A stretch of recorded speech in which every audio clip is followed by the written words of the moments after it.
She's over here now with me, my little girl, and we're afraid we have to leave soon, but we're glad to be here. Good. Gene, let's go straight to you now. How did you start? Well, start what? Start coming to age? They say Hollywood's golden age was full of glitz and glamour, but behind the scenes, things weren't always as they seemed.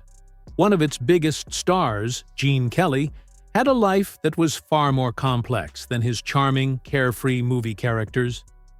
And now, after 3 decades of silence, his widow is finally revealing the truth about their secret 47-year age gap romance, the family conflicts it created, and why some of his co-stars left movie sets with bruises they never expected.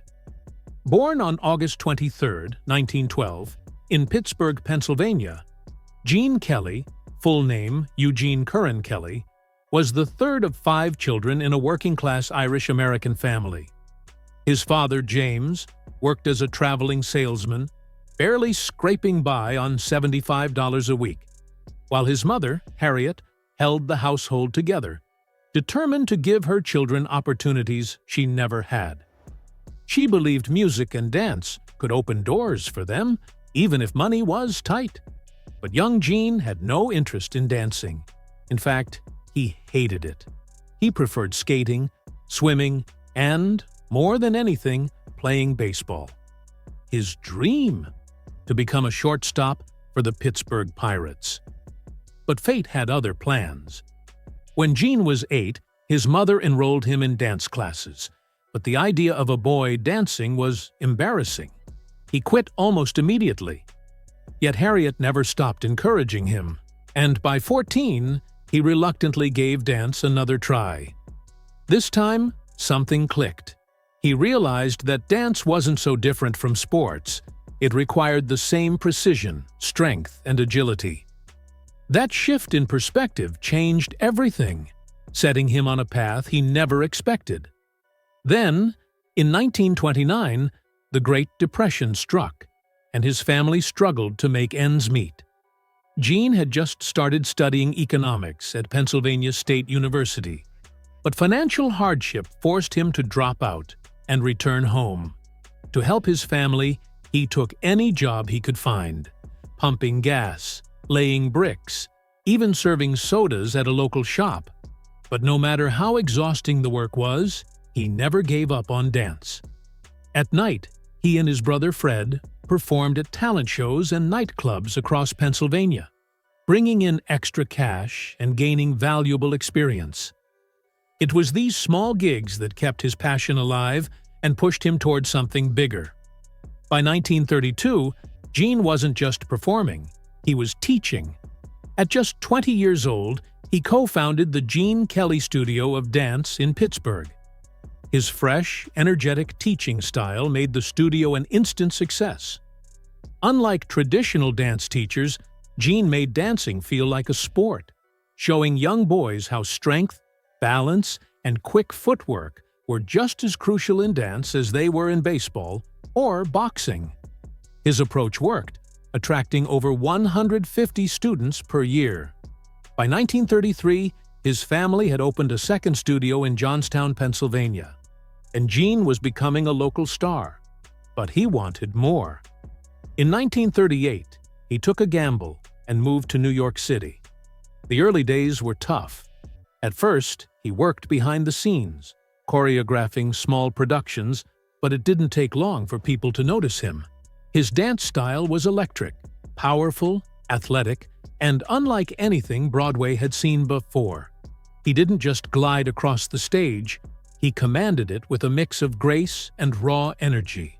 That same year, he landed a small role in the Broadway musical Leave It to Me, where he shared the stage with Mary Martin.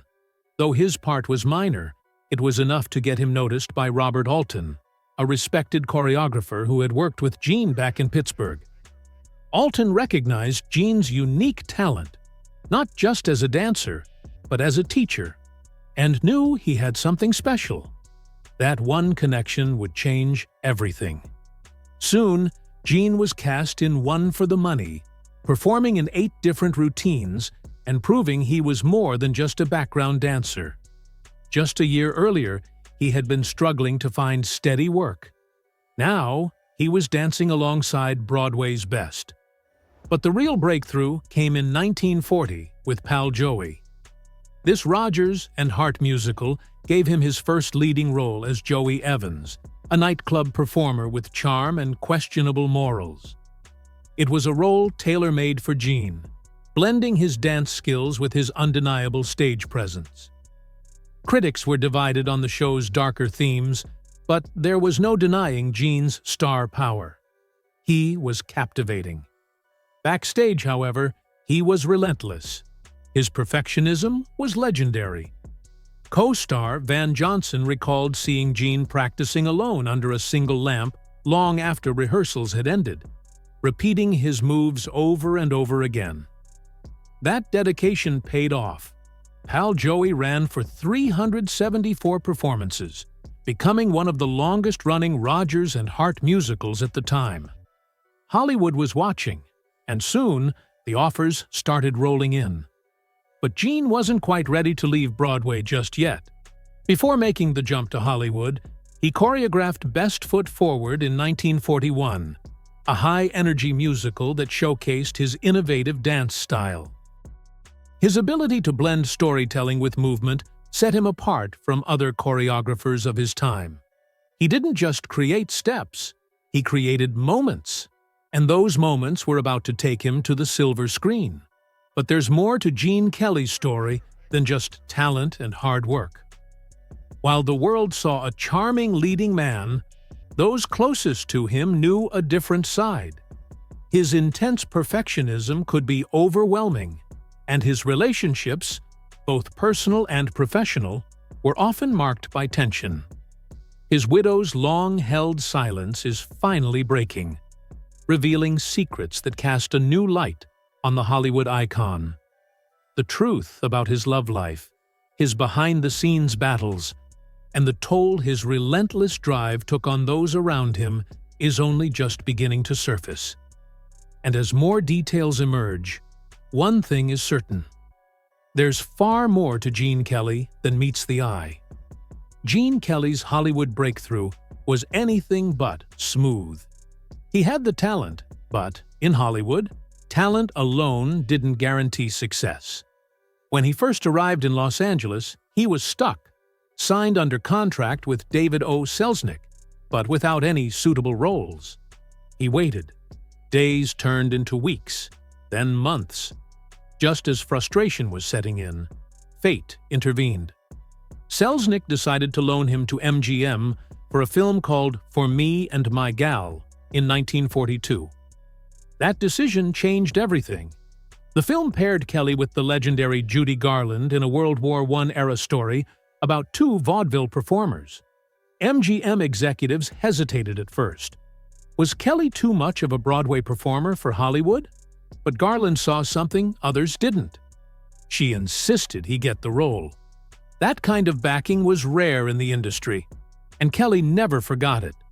Working alongside Garland gave him the confidence to adjust to Hollywood. But it wasn't an easy transition. Director Busby Berkeley was known for his rigid, precisely choreographed musicals. Kelly's natural athletic style clashed with that approach.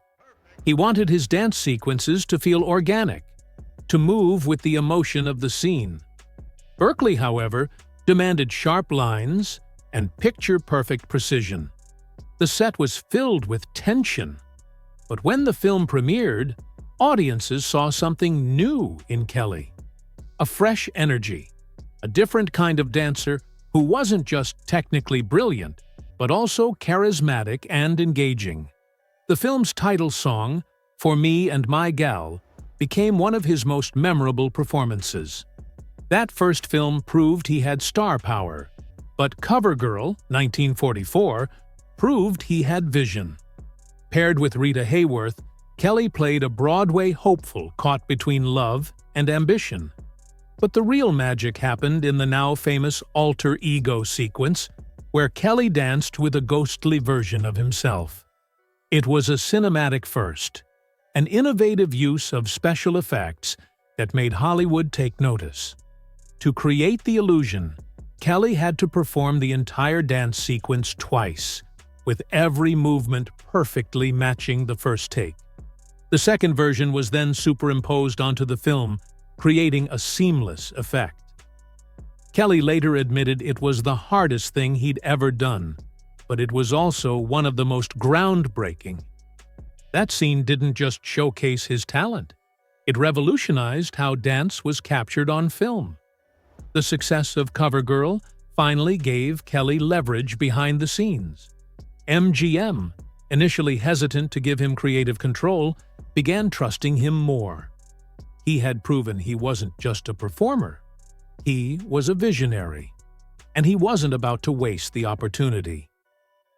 His next project, Anchors Aweigh, 1945, took his innovation even further. This film, co-starring Frank Sinatra, was a light-hearted musical about two sailors on leave in Hollywood. But the scene that made history had nothing to do with Sinatra. It was Kelly's dance with Jerry Mouse, the animated character from Tom and Jerry.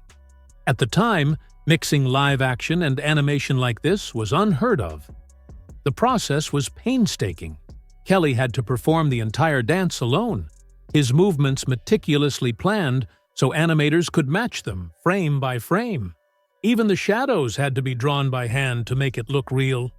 Originally, the scene was supposed to feature Mickey Mouse, but Walt Disney declined, leading MGM to create Jerry specifically for this moment. The result was nothing short of magical. Audiences had never seen anything like it. Kelly's performance was so natural, so full of life, that it felt as if Jerry Mouse was truly there beside him. The film earned 5 Academy Award nominations, including Best Actor for Kelly, his only Oscar nomination. Between 1942 and 1945, Kelly had transformed from a Broadway dancer with no film experience into one of Hollywood's most innovative stars. He wasn't just performing, he was redefining how musicals were made. And this was only the beginning. By the early 1950s, Kelly was at his peak, creating some of the most legendary musicals in Hollywood history. His films weren't just about dance, raising 2 children together.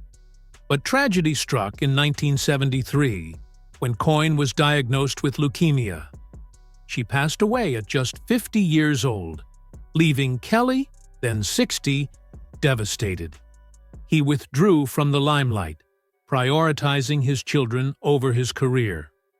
By the late 1950s, Hollywood musicals were beginning to fade, and Kelly shifted toward directing. His most ambitious project, Invitation to the Dance, attempted to merge ballet and film in a revolutionary way. But it struggled with production issues and ultimately flopped at the box office. He took on Hello, Dolly! In 1969, a massive production starring Barbra Streisand and Walter Matthau. With a staggering $25 million budget, it was one of the most expensive films of its time. Though it received mixed reviews, it earned 7 Academy Award nominations and won 3. However, one of the biggest what-ifs of his career was his decision to turn down The Sound of Music. He felt it wasn't suited to his style, a choice that became one of the most debated moments of his career.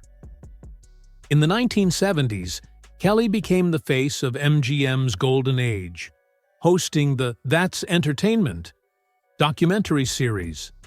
The films celebrated the legacy of classic Hollywood musicals, but they were also a bittersweet farewell. The iconic MGM backlot, where some of the greatest musicals had been filmed, was falling into decay and set for demolition. The sight of those crumbling sets was a stark reminder that the Hollywood he had helped build was disappearing. Despite the nostalgia, Kelly used these films to solidify his influence, reminding audiences that dance was more than spectacle. It was a storytelling force in cinema. His later years took an unexpected turn with a love story that raised eyebrows. In 1985, he met Patricia Ward, a 26-year-old writer working on a Smithsonian documentary. At 73, Kelly was already a living legend, but Patricia had no idea who he was. Over the course of their collaboration, a bond formed. Kelly invited her to California to help with his memoirs, and by 1990, they were married. Their 47-year age gap made headlines, with many questioning the nature of their relationship. The press hounded them, some calling it inappropriate, but Patricia always defended their marriage. She claimed the age difference never mattered, until the tabloids made it a story. In an effort to avoid scrutiny, she even lied about her age, telling reporters she was 36 instead of 31.